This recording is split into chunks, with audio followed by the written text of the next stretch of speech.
What's up guys, Brent here and welcome to Studio Sessions. This is a second installment of this series that I'll be taking you guys through our process and procedures to manufacturing a custom-made mask. So if you guys aren't familiar, go have a check at the first video. It's about 8 minutes or so. Just get yourself familiarized with where we are in the series. And so where we cut off last video was me taking the branded material fabric to my seamstress to have it sewn up, and lo and behold, you know how it is with custom clothing. Sometimes we hit a bit of a brick wall, but you know what, I'm always here to try and find a solution to these problems. Let me share with you guys the problem that I was faced with when getting back the prototype mask.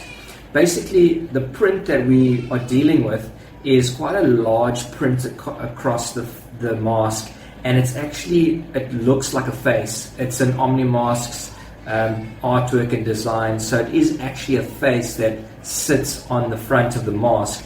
And with the style that I'm using, I'll quickly just show you guys. This is the style of mask that I'm using for my sublimation masks. And as you can see, there's a pleat running on the top of the nose and on the chin. So with the pleat, it does cause a bit of a problem with the artwork.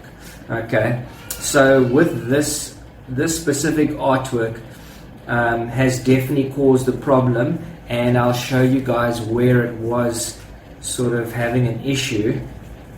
That was just the front mask prototype, and as you can see on the nose and on the chin of the pleat, the nose is now pulled in, and with it being pulled in, it actually causes quite a problem for the actual face of the OmniMask.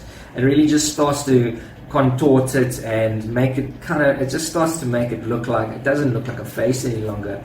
So I immediately thought, okay, whoa, let me just step back, let me see what I can do to try and rectify this problem, because obviously I committed myself to this order, and obviously I want to get the masks to my clients and get it to him correctly, the way that he wants it to be, you know. And clearly with that pleat, it's just not gonna work. So I had to basically go back to the drawing board and say to myself, okay, where can we fix this, and what can I do to make this correct? So initially I wanted to use a sublimation process, because I thought that would definitely give a more classy sort of a better effect for the mask. You can also definitely retail and sell these masks at a higher price if we're using sublimation. So that was my first option, and my first choice was to use sublimation. But because of the problem with the pleats, I had to look at a different way of getting around this. And so my next option was to use a mask that doesn't have the pleats. Okay, now I've got a stock standard mask that I have in stock. So if you guys are looking for more masks, this mask that I have in stock actually works far better for this type of artwork.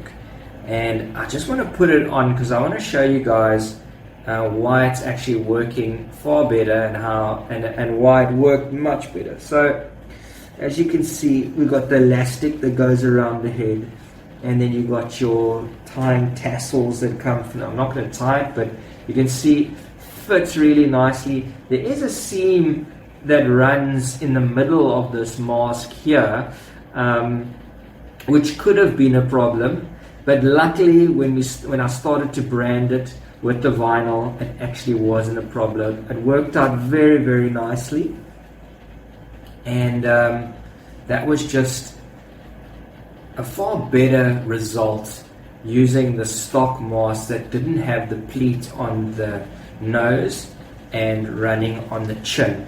It was just one single seam that was running through the middle of the mask, which I could definitely navigate with the printing and with this artwork, using the vinyl application. So I had to make a little bit of a choice here to scrap the sublimation and stick to the vinyl. So the vinyl application was definitely a better option to go with for this artwork, especially with the large face. And the stock standard mask was definitely, again, a better option to go with instead of the pleated style with the pleats on the nose and the chin. So guys, that's basically it. That's a nutshell. Sometimes we do find in custom manufacturing products, whether it's clothes or masks or headwear of any type, you might find a problem here and there, but I believe there's always a solution to it. So guys, that's my video in a nutshell there. We had good success with these masks delivering. The client was very happy. He ended up selling all the masks in the first day that I delivered it to him. So it was a real good success, and he was very happy with the outcome. I'm just glad that I could come to a better place, even finding a bit of problems in the beginning. But like I said, always want to find a solution to your problems. So guys, if you enjoyed the video, hit the like, comment below if you want to know how to order branded masks from me. We do still have stock. I do still have stock of this mask here that I showed you, and let me know. These are going for $40 in singles and unbranded. So if you are looking for masks now for your staff, corporate branded mask for your staff, hit me up, comment below, and I'll sure to sort you guys out. Thanks.